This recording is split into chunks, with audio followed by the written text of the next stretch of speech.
like to think he's looking down and thinking, good on you, sweetie, for continuing for the next 8 years, and look how far you've come. And I don't know if he even realised where it was going. We didn't have an end date or an end plan. It was just something we felt we had to do. When we first discovered she was allergic to nuts, it was as simple as John eating a handful of mixed nuts, and then, as you do with your 2-year-old, he threw her on the bed and he started to kiss her all over her face. And within seconds, her face had completely, it was distorted. It had swelled up to the point where her eyes were so swollen she could barely open them. Every time we looked away and we looked back, she looked more and more like an alien. And we were very concerned because in our family, we'd never seen any signs of that before. We called the doctor, of course, and he took one look at her and said, she's allergic to something. And of course, the only thing that we put it down to was the nuts, but she hadn't ingested them. She'd just been kissed on the face with them.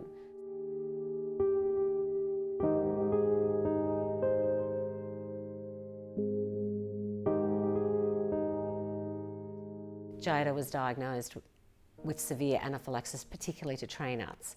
So all of a sudden it became clear what our foundation should be about. And it was at that point when we realised that nothing was being done at the time. There was no work in the education field or in government, and we decided that we had to do something about it, that we were given this child for a reason. John had a profile, and we were lucky enough to be able to invest some funds into the foundation. This is what we were meant to do. I'm really proud of my mum and my dad for starting the foundation. Because since 2006, $2 million has been raised. Mum doesn't always take the easy way. She didn't only want to help me, she wanted to help children all around the world, help them teach them how to cope with it, manage it, just like I do. I know that I'm allergic to nuts.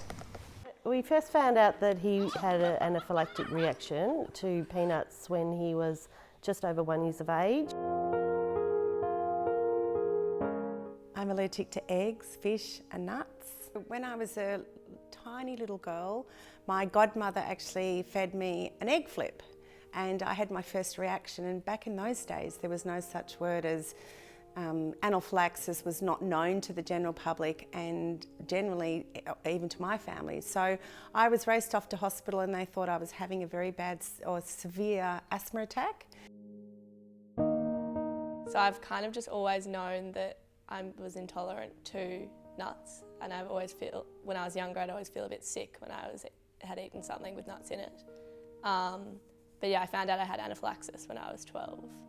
I'd never known that my allergy could be life-threatening. I just thought it was a minor, like hay fever sort of thing. But yeah. First thing was the upper part of my mouth got a bit itchy. I started then, I guess, it started to get worse. I started to, freak out a little bit and wonder what's going on. And then I started getting a rash on the chest. My breathing, my throat started to close a little bit. And then I realised, well, I better start getting someone to drive me to the hospital. Ever since I was young, I was told by my parents that I wasn't able to eat nuts, so it's something that I've grown up with ever since I was a young child. I don't remember life before I was diagnosed with it because I was only 2, so it's the only life I know. It's hard growing up with an allergy. Yeah, no, look, it's been a few times where I think I've been pretty lucky to get out of some situations. I'm a survivor, and so it's encouraging for parents of children with allergies to see somebody my age, to see that it is possible to live a good life. But there's a lot of trust involved as well, that the people that are offering you food are offering you something that's safe for you.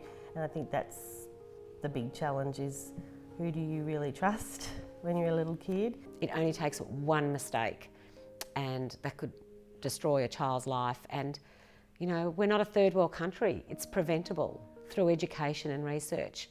When will you stop? When we've found a cure. I swear, Jonathan, once we have a vaccine and a cure for the food allergies so that no child is at risk of losing their life, I will shut the foundation down.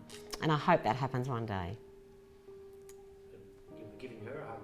I will, absolutely. Then I'll know she's safe.